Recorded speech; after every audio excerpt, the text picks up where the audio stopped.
Hello everybody and thank you for watching. I have taken sorry, let's make a noise. I have taken a lot of time to transcribe this. It doesn't look like it, but I wanted to make sure that I got every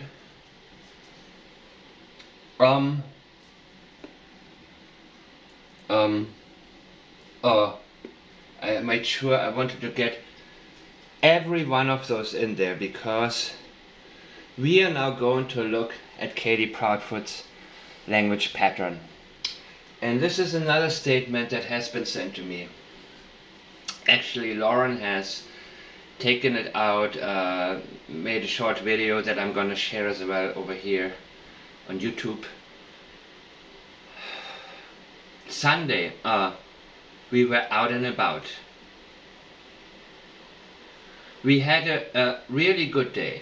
We were out doing our thing, running around. You know, we had dinner that evening, and when we came home, we had a pretty good evening together as well.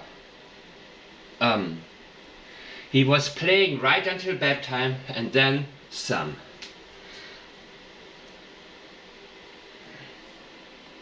Speed changes. I let him stay up a little late. That's part of our language pattern. We're going to talk about this. And when I told him to go to bed, you know, he's like, I love you, Mom. I love you, puppies. And he went to bed, and I went to bed around midnight. Everything seemed fine, and when I went to wake him up for school, that's when I couldn't find him.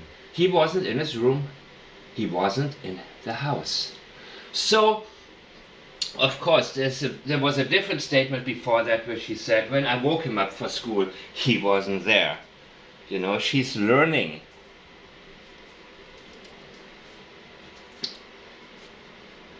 When does she use the and when does she use the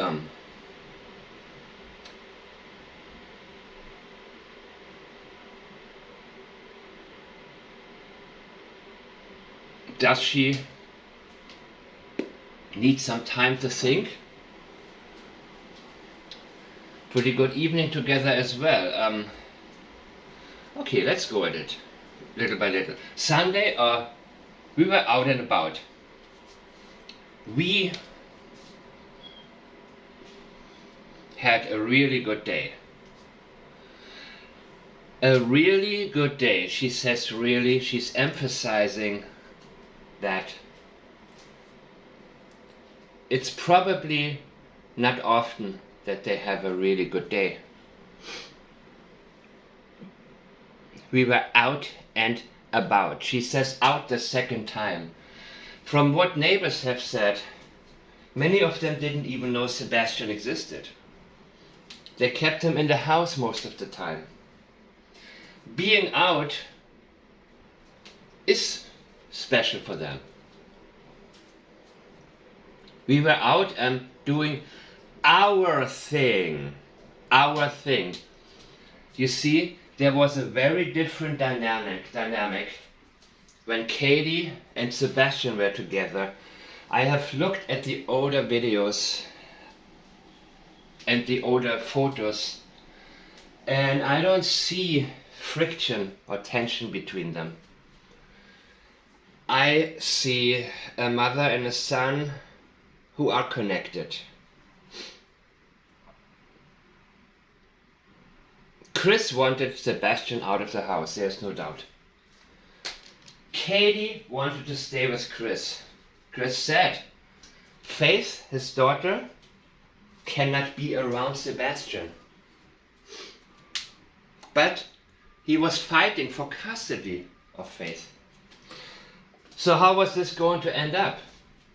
If Faith moves in with them, but she cannot be around Sebastian, that means somebody gotta go, right? That's where the tension came from. Now look at the we. How many we's do we have in the first part? We. we. Together. Yes, they are together. We. Everything is we. They're doing it together, there's unity, up until here. That's when the we stops.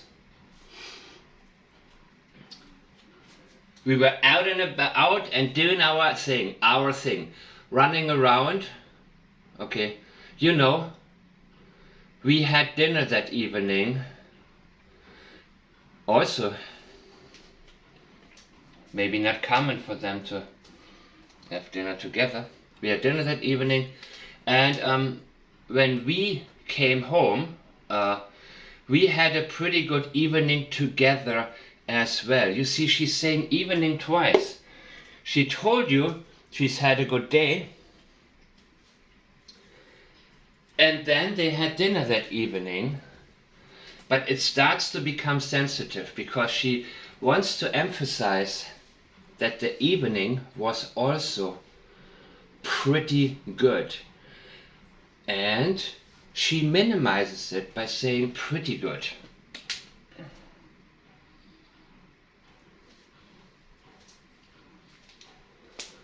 A really good day and a pretty good evening. She had to emphasize that this was a really good day, because they may not have had good days a lot.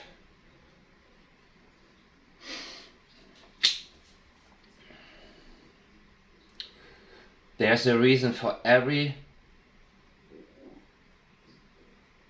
word that we use. There's a reason for our patterns. There's a reason for everything that we state. When we approach somebody's statement, we assume nothing. We say this person is going to tell us the truth, but we allow this person also to talk us out of that. When we came home, she has to pause a little bit. We had a pretty good evening together as well. She wants to emphasize that about the evening, because things are going to change within the evening. And she's indicating that by the we. Okay, let me see how many we's there are. The second part is actually longer than the first part. Let's count together.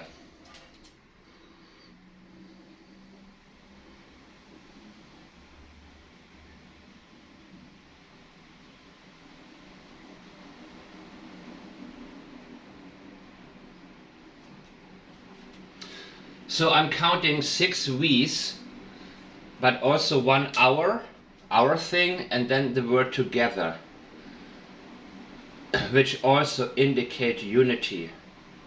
But you know what? During this evening, that unity is finished. Now she says, she has to think.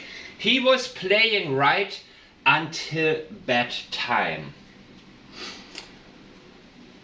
Was he playing right until he went into bed?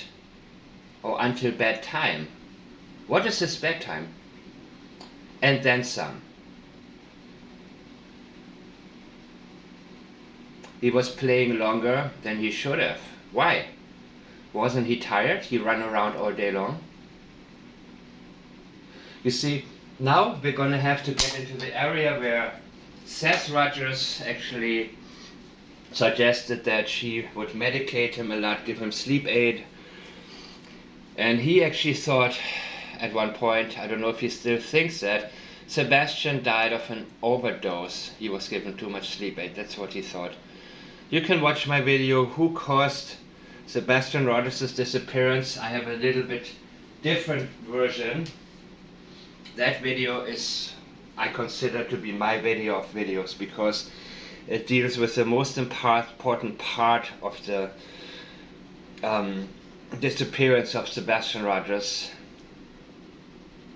What happened at 10 p.m. As I have stated, I think his face fell down to the floor. He rolled out of bed, probably trying to vomit, had too much sleep aid in him. The mix of the toxins and the higher than usual amount of food he consumed that day, not just food but also a lot of sugars and a lot of junk and colossal popcorn. She emphasized that because she needs to justify in her mind why she gave him too much sleep aid. That's why she's doing that. There's also the mindset of building a defense already, even though she may think she'll get away with everything and not be held accountable. Our language reveals our motive. When Orrin and Orson West's adoptive father said they're gonna be rambunctious, Chris said the same thing about Sebastian, rambunctious. We were talking about then 2 missing boys allegedly running around in the wilderness being lost. They would be cold, hungry, scared, starving. They wouldn't be rambunctious if you pick him up. But that's what the adoptive father said. Ooh, watch out, they're gonna be rambunctious. Really? He's telling you the reason he had in his own mind to get rid of the boys. When you say a negative thing about a child that's missing, listen up. Chris Proudfoot told us daily and nightly he would be on medication, but that night I cannot talk about it. Every time Chris Proudfoot says I cannot talk about it or I won't talk about it, and is hiding behind some smoke screen of like HIPAA violation or something like that, please people, please, that's when you need to look. Even in the old interviews, my Twitter name is @Firetown. Feel free to send me anything that stands out, absolutely anything. I want to see what Chris and Katie Proudfoot have been saying in the early interviews. I'm using Chris. I don't want to use Chris's statements. I would rather use Katie's, but he gave so many. And he has knowledge. According to his own statements, in my opinion, he has direct knowledge of what took place that evening that caused Sebastian Rogers to be gone until this day and not be found. He was playing right until bedtime and then some. Now she speeds it up. I let him stay up a little late. Kind of like when she said, but extra malt. Extra malt. She is getting into an acting mode where she wants to be funny and cute and maybe appeal to the mothers listening and try to get them to connect with her. You know what I mean? Like, I let him stay up a little late. You know how it is when you are a mother. She wants to be like any other mother and to be understood by other mothers. Now, look, can you find a we in there? We means unity. Now it's going to be either he or I or him. Now it changes completely. The unity is gone all day long. They had a really good day. It was we, nothing but we. Our, together. And she's saying evening 2 times because she wants us to think that the evening and the day were no different, but they were as different as night and day, no pun intended. Pretty good can mean a lot of things, but it can also mean it was okay.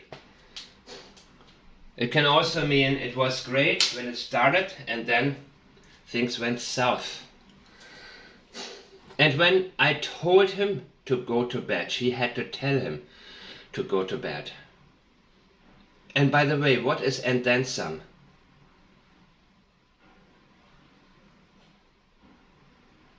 What is some? Well, figurative speech, right? Or something else. some medicine. I don't know. We need to continue to get the answers.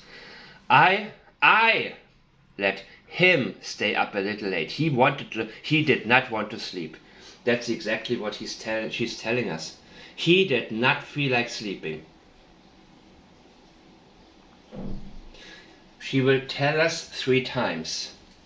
She is telling us when she says, and then some. I let him stay. She didn't.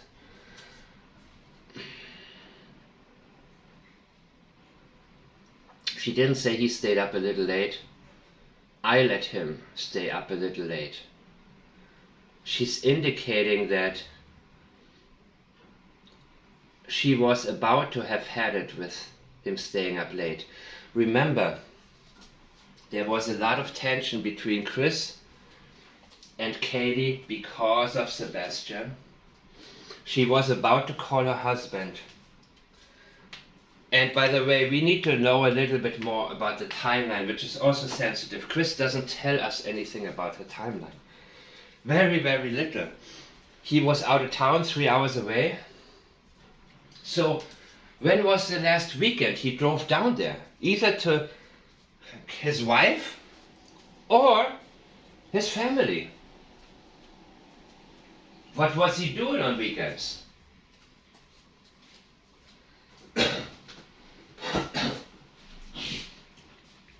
3 hours away is not that much. I mean, I drove, until recently, I drove every weekend for around that 3 hours twice, back and forth to where I had to go.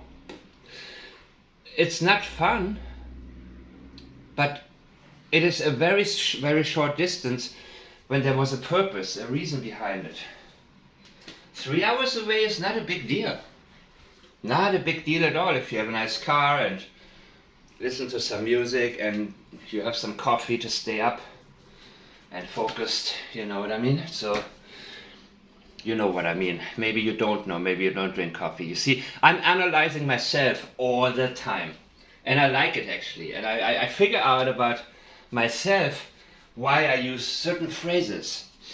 And we all do. We all have a pattern. And it developed at one point in our lives where we needed to make a point or we needed to defend ourselves, and we can develop a certain speech pattern. It's very important to know.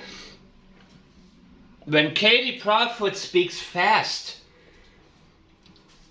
she's trying to get through the statement.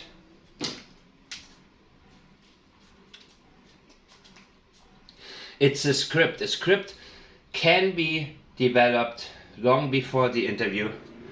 It can also be developed during the interview. But when there's no experiential memory or very little, or the statement is already in the back of her mind, she has a habit of wanting to get through things. The way that she speaks in the beginning, she is calm, she's collective.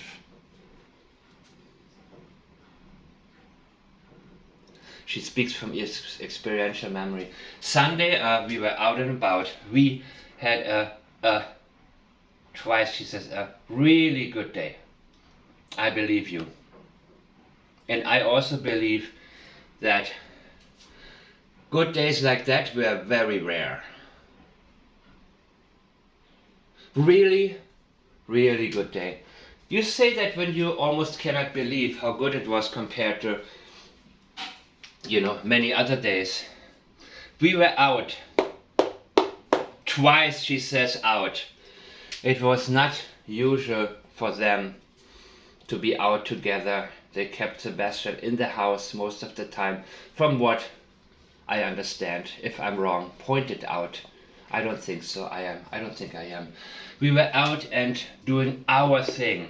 Our thing. Me and Sebastian. Both of us together. There was unity. There was no Chris in between. No Chris to say, take your little retard into the house. According to neighbors, he said that when he splashed Sebastian with the water hose. It's me or him. There was none of that talk. At that moment there is unity. They had a good time together. Chris was the catalyst, and we are not here to make any excuses for anything, but we need to understand, how does something develop? How does a mother grow cold towards her own child? What are the steps? I've said before, I think that she is a sociopath. I'm very sure about that. It doesn't mean a sociopath cannot love her child, or her partner, or her family. It gets a little more complicated than that.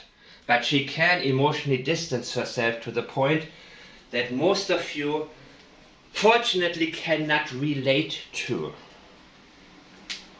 She can become a script. She can start living a script. She can completely shut off reality and become a character in her own world, her own fabricated world, which is what she is doing. I let him stay up a little late. Extra mold. You see, she's already developing a way of appealing to an audience, and she's extremely self-aware compared to Chris Proudfoot. Chris Proudfoot is just a simple-minded. He is as simple-minded as they come. Her IQ points are far higher, which is not rare in sociopaths, by the way. He is very simple-minded. He can stonewall you to death, but you make one statement about a honey bun and his pride is challenged, and he will tell you everything you need to know. But he isn't the last known person to have seen Sebastian alive. Running around, you know. We don't know. Tell us. We had dinner that evening. Evening again. Wait. No. First evening. And when we came home,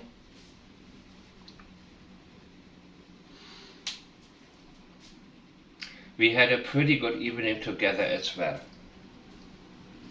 That was the last time there was unity. Now the problem begins, because now her mind is set on talking to her husband, right? On the phone. Is that what she planned?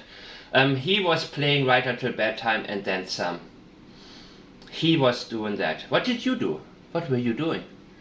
I let him stay up a little late. How little?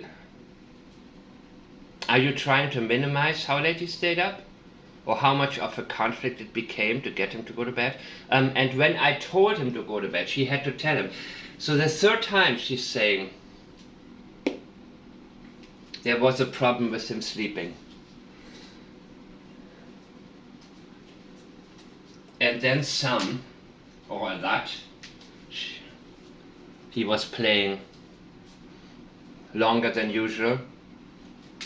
She had to tell him, okay, she let him stay up a little late, and then she had to tell him, you know, he's like, I love you, Mom, I love you, puppies. No, listen, first of all, I don't know.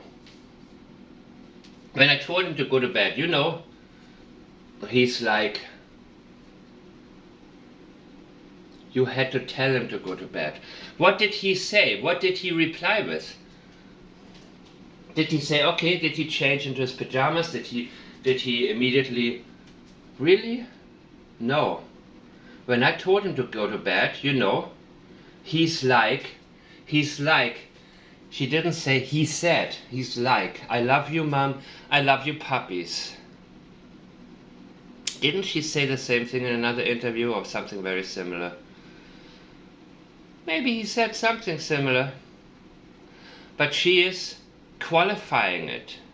He's like. When she qualifies it, what is she telling us?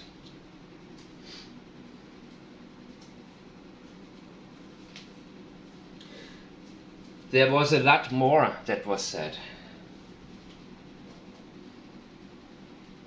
But he's like, she's minimizing it to, that's one statement, and then that's it. Maybe there wasn't much said actually, but there was more to the story. There was a lot more. So what she's qualifying is the amount of spoken interaction.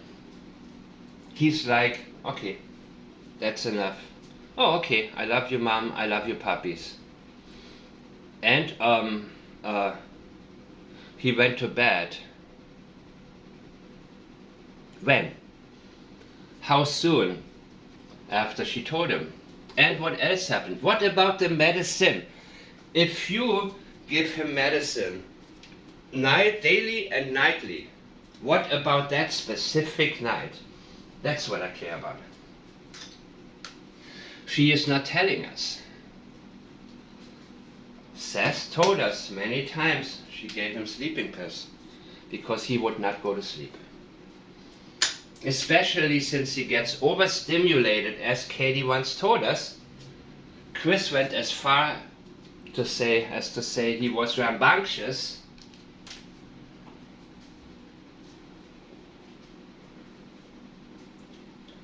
And you told us how much food he had to eat. Not only enough to overstimulate, but much more than usual. The amount of food Sebastian was given was unusually high, according to Katie Proudfoot herself. By the way, this video has been in the making for some time. I messed up in my first recording, and I did it again, and while I had the time to look at it again and again and again, I realized just why so many of you have told me this is a very strange statement. I let him stay up a little late. Only a little. Why is it a little? If it's only a little, then why do you need to say it? What's a little? 10 minutes? So he went to bed at 9:10 instead of 9? I mean, you see, we have to understand about ourselves why we use certain qualifiers, and we all have a pattern that we have developed, and we've developed it since we were children. Because as children we already started to lie. We already avoided trouble when we didn't get our homework done because we couldn't stay away from staying out late with our friends, or something came up and we fell asleep before we had a chance to do our homework, or we ate candy when we weren't supposed to, or I mean there are so many situations in our childhoods that we can look back to, and I had to look back to them because I wanted to get as close as possible to the reason that I myself developed certain patterns. But patterns change, and when they change, as in the case of Katie, it becomes very obvious that the situation changed, the situation she described, it changed. There was a significant change within the evening. Because she mentions the evening twice, and it wasn't really good, it was pretty good together. So I told him to go to bed. No, I don't. You told him. Did you have to be very adamant? Did you yell at him? Did you give him medicine? And how much medicine did you give him? That is a very significant point to say because she first requires you to accept the statement as is. I told him to go to bed. That's it. I just told him. There's more. This indicates that this was a major problem with going to sleep. Especially if she planned to call Chris. And they already had tension between each other. There is no way she wanted Chris to hear a peep from Sebastian in the background. Because the reason for them calling probably was she wanted to make sure they stay in a relationship. He was ready to go. He did not want to be around Sebastian. He did not want his daughter to be around Sebastian. He needs to tell us why. And then we need to also look at the claims about him and his stepsister. Why Terry Bowersox's children want nothing to do with him. What happened there? Because he makes an allegation like that, or a hidden allegation, or a cowardly way of insinuating something without telling us anything. There's no way you let your daughter around Sebastian alone. Why? And what happened when you were younger? With you and your stepsister? Can you tell us anything about that? Are these claims false? Are they 100% false? I think everybody has by now heard the claims. So let's go back to where your projection or assumption or whatever it may be comes from. Is there a reason? Is there some reason specifically where you have witnessed something which I don't see? Because trust me, if there was, I think Chris would be the first to tell us about that. But Faith has witnessed him beating Sebastian. His daughter told her mom, Chris is beating the boy. They wanted Sebastian to be very isolated. And a lot of abusers do that. They want to minimize the circle in which an abused child can reveal what's happening at home. It's very, very common. Also, a spousal abuser.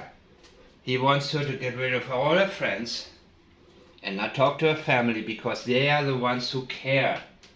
And they would be the ones who say, okay, you're moving in with me now, we're gonna call the police, we're gonna get this guy out of your life. Friends' parents would also recognize maybe some marks and say, this boy is beaten at home. You see, if he talks about openly taking off the belt and beating Sebastian, but what else? I mean, if that's what you proudly admit to, can you imagine what else was going on there? And he must have had some serious marks. So he was doing what he can to isolate Sebastian. There were no play dates. He had friends at school, but at school was where it stayed. He was pretty much by himself. He was very isolated, which I think is a painful thing for a child. And he sort of went into his own world where he, as you have already listened to Chris talking previously, he didn't have too much good to say about him. He was in your face. Sebastian was getting into your face. He didn't know about space. He was getting rambunctious. You don't say this about a missing child, people. A missing child is a victim. That sounds like somebody who terrorizes people. He's telling you how much hell it was to live with Sebastian.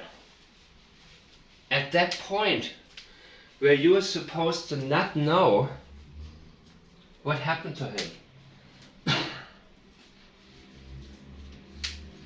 You're not supposed to know anything about him.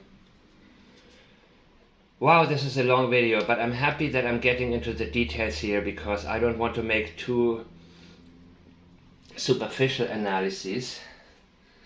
And my previous ones, okay, the statements by Chris and Katie are so in your face deceptive that the obvious already gives us a lot of material.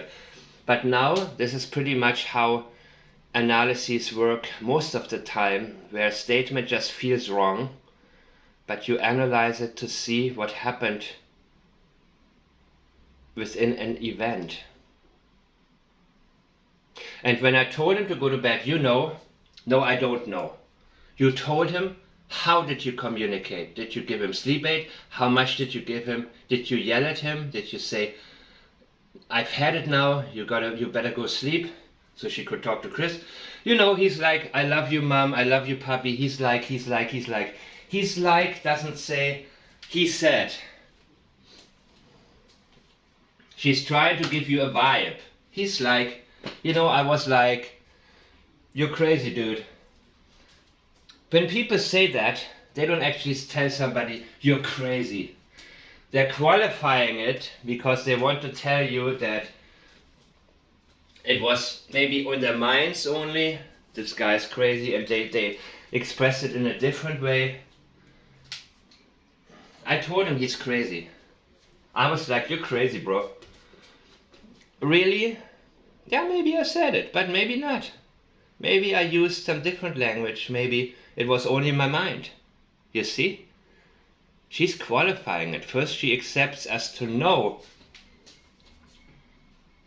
and accept it, and then she's like, she wants us to feel a certain vibe. I love you, mom. Okay. This shows us unity. And in the sentence where real unity is expressed, you don't even need to say something like that. You don't need to point out, oh, we were running around and we had dinner and he said, I love you, mom. She doesn't feel the need to say that, but she feels the need to say that in this particular area. I love you, mom, and I love you, puppies. First, I love you, mom. She feels the need to tell us that. Why? Why does she feel that need? He's like, I love you, mom, because she wants to portray unity between them. The same unity that was there. But otherwise the language indicates differently. She didn't say we were still up until he had to go to bed. There's a lot of he was playing right until bedtime and then some. That's the problem right there, and then some. And she feels the need to tell us there was more time. He could not go to sleep. You told us previously he was overstimulated. You told us how much food he had. What are you leaving out? I let him stay up a little late. No, you didn't. It wasn't a little. And the let him part, yeah. Did you have a choice? Was he so overstimulated that there was no way he would calm down without the sleep aid? And this time a little bit more, and then some more than usual. I let him stay up a little late, and when I told him to go to bed, he's like, I love you, mom, I love you, puppies. And he went to bed. Finally, 4 times she's telling us there was a problem with him not wanting to go to bed, not ready to go to bed.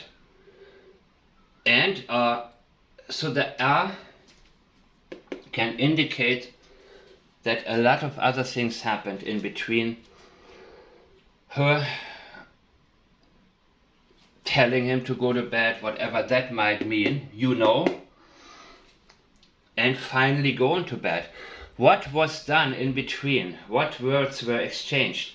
I don't want to know he is like to give me a vibe of unity. What was said? What were the exact words? And she's not telling us that. She's avoiding that. He went to bed and I went to bed around midnight. Okay, he went to bed and no, I'm sorry. Her pattern is one using and when there's a delay. when you're speeding things, when you're fast forwarding. Wait a minute. What is the placeholder for? What happened? What else happened? He went to bed. Okay, finally he went to bed. Oh, he went to bed. And I went to bed. There is a lot that happened between her telling him, you need to go to bed now. What were your exact words? And what were your actions more than anything? You know, no we don't. Tell us. There was a lot that happened between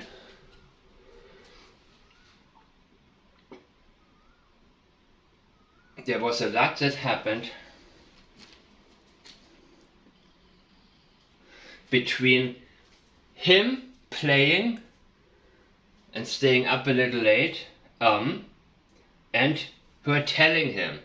He did a lot of playing, he did a lot of staying up. Absolutely not a little.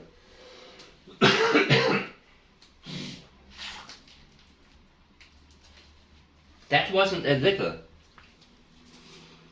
I'm looking at the ums. And that's according to her pattern.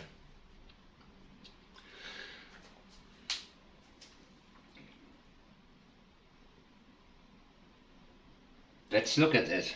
Sunday, we were out and okay. I hope you're still with me and not getting bored, because this is actually very interesting to me. And the more I look at this, the more I find. You know, we had dinner that evening, and when we came home, things were about to change. We had only a pretty good evening together as well. Well, what are you leaving out? What are you not telling us that minimized how good the evening was? What are you not telling us? Did he already show signs of being very stimulated, overly stimulated? Now please, when you guys say to me, he seemed normal at the Texas Roadhouse, I agree 100%, but he wasn't somebody, well, I need to know more about his pattern, but just because he was calm doesn't mean he was able to go to sleep. Yeah, he seemed very normal there. Very well behaved, very well mannered. Katie seemed tense. That's just my opinion. Aside from how statement analysis works, I don't have anything to substantiate it. And I don't trust any of the so-called body language experts. All of them have a huge amount of false, what do you call it? You know, what they told us wasn't how it turned out to be. I look at the older cases. Sorry, I can't think right now. All my thoughts are so much into one area that, you guys know what I'm trying to say, hopefully. Stay away from so-called body language experts. Body language is a real thing. When your intuition picks up on something, for example, the video Duping Delight showing Katie Proudfoot's face changes, and I've left you the definition of duping delight. That's a real thing. But you can use your intuition, let your intuition guide you towards whom you examine. When you do statement analysis, be very systematic, very systematic. Never allow yourself to have any type of feelings towards people where you like them, where you hate them, where you feel disgust towards somebody.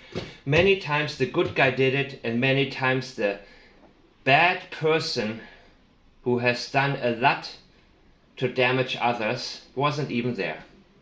So you gotta be very, very careful also not to look at your own life. And some of you have done that, where you had been in a relationship that was bad and may project that Chris controls Katie. I don't see a single iota of evidence. I think the opposite was more likely the case. I think she was in control 100%. 100%. He was an abuser with Sebastian. I do not think he was an abuser with her. She could handle herself. And she wanted him in her life. She was the one worried. And now he feels proud, like, almost like she did this for me. Well, I'm gonna go more into this, maybe not, but that is what we have been discussing on Twitter. At Firetown is my handle. Feel free to join and tag me if there's something interesting that you would like me to look at. I love you, Mom. I love you. Okay, blah blah blah blah. Yeah, right. Okay.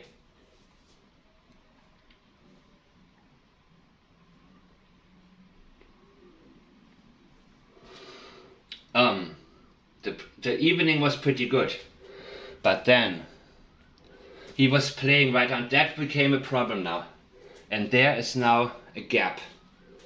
These are the important gaps. You know what? I bought some different color markers. This may actually be a really good time to start to use them. I didn't expect this video to be so long, but I hope you're still with me. And if you don't like the long videos, I will make some shorter ones. I'll be more than happy to make, I don't know, 10-15 minute ones and stop the recording and start a new one. I don't know, you tell me. Let's see if this thing works. Jesus.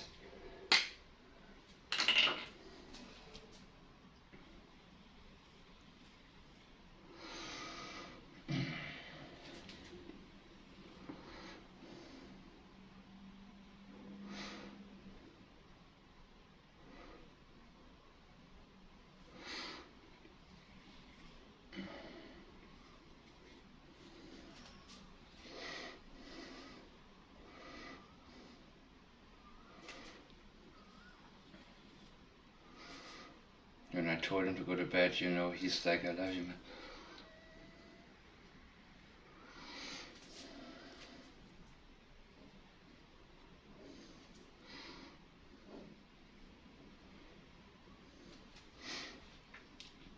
You see? Okay, I think I got them all.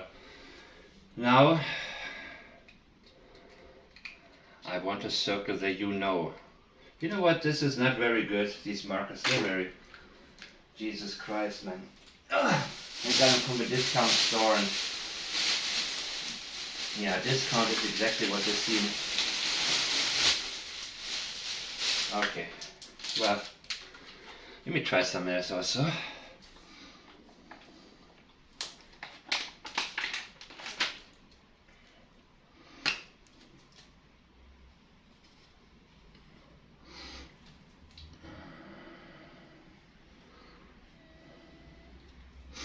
You see, that's why it's so important for me never to get sidetracked. When you get sidetracked, you will miss a lot within a statement. Jeez, I hope I'm not talking to myself here. I hope you guys are still with me.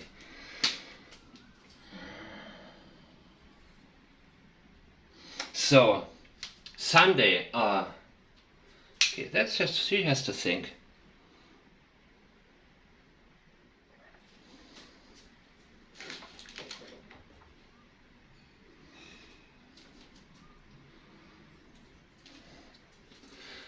Doing our thing, running around. Okay, we had a really good day. She needs to think what she's going to tell us. Then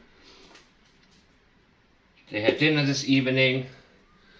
Something changed a little bit when they were going home. Maybe Sebastian didn't want to go home yet. Maybe he showed no signs of sleeping. That's when a little bit of the tension began. She already probably thought about talking to Chris Proudfoot. She probably had it on her mind. I don't want to lose him. I want to save my relationship, my marriage. When we came home,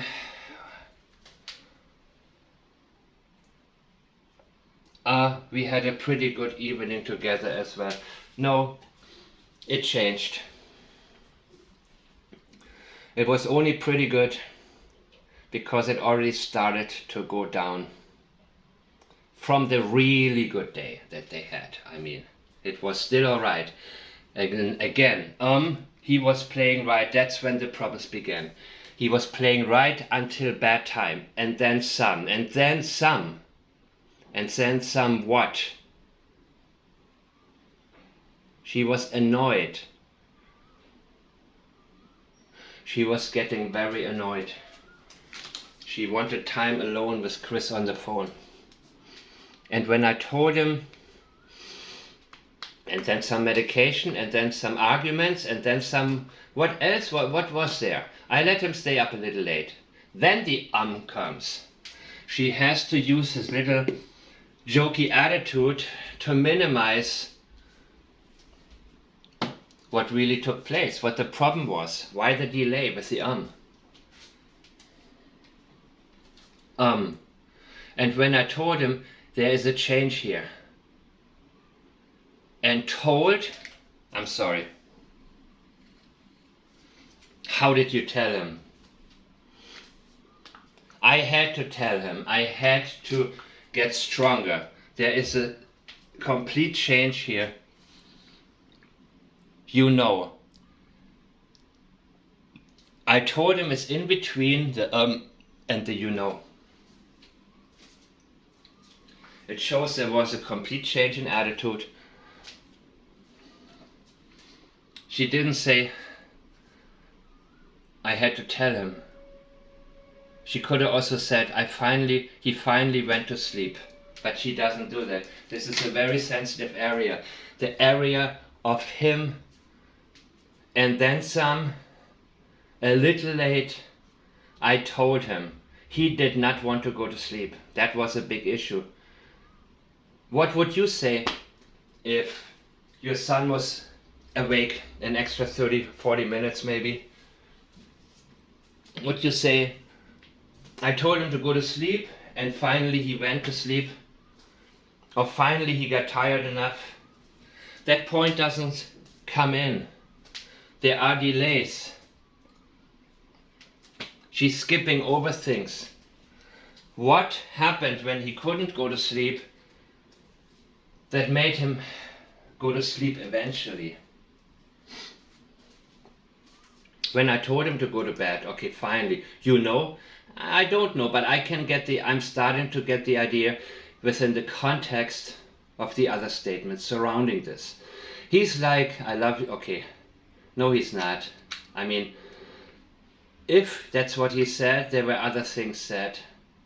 There was tension. She's trying to give us a vibe of unity that no longer exists. There is no more we. I love you, Mom, I love you, puppies. And he went to bed finally. Okay, that was not easy. He went to bed.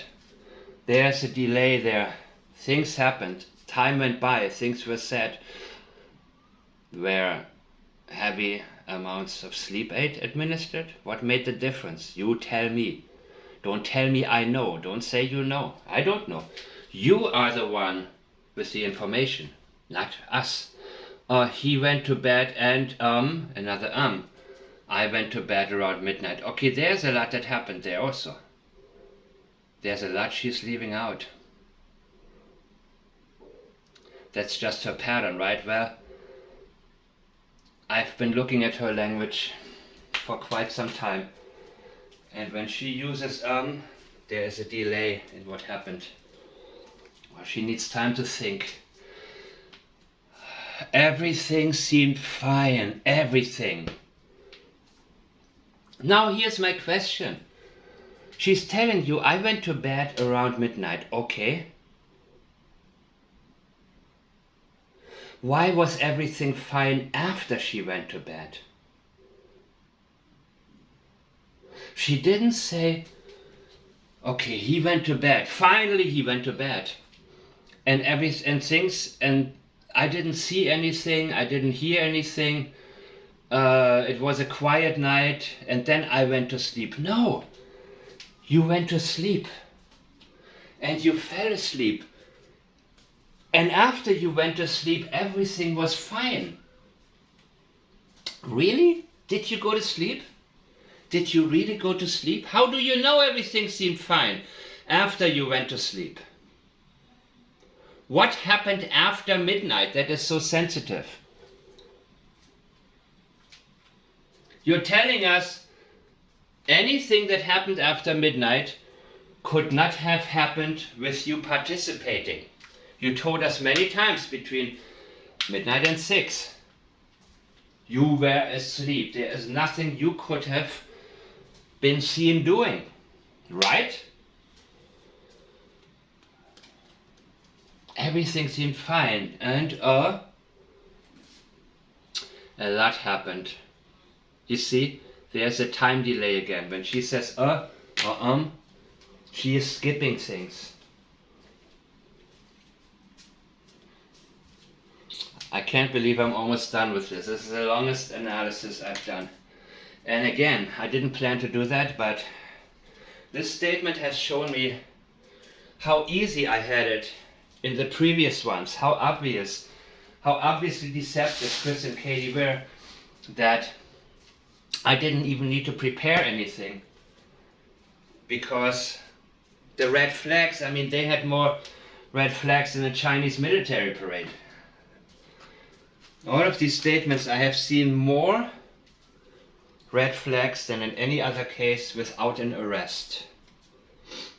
And there hasn't been an arrest made yet. Let me know if this is too long. If you like the long videos, I can happily take more time to go more into detail. Of course, I'm worried that, you know, everybody has their jobs, everybody has their lives, that some of you may, you know, have other things to think about and tune out. But I hope there are many of you who have it on while you maybe do something else.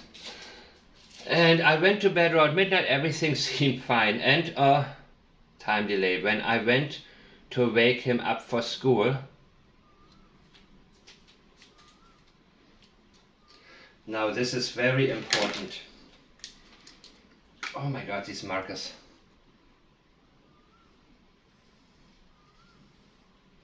That's when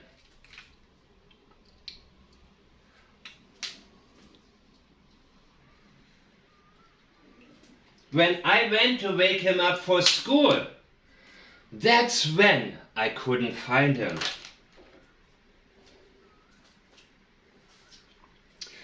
Her emphasis isn't what she woke up to.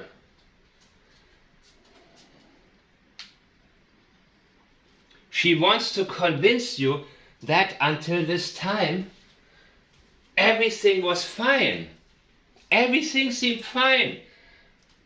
From midnight until when I went to wake when I went to wake him up for school.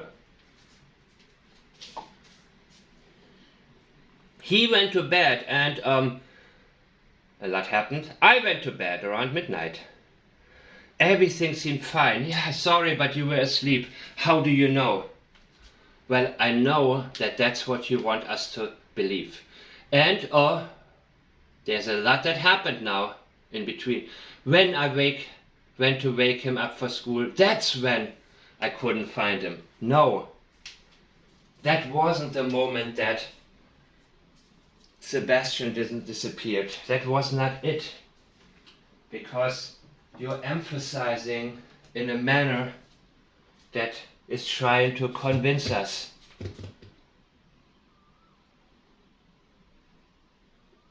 I couldn't find him, right? She says it twice. I couldn't find him. He wasn't in his room. He wasn't in the house. Where was he? Outside of the house?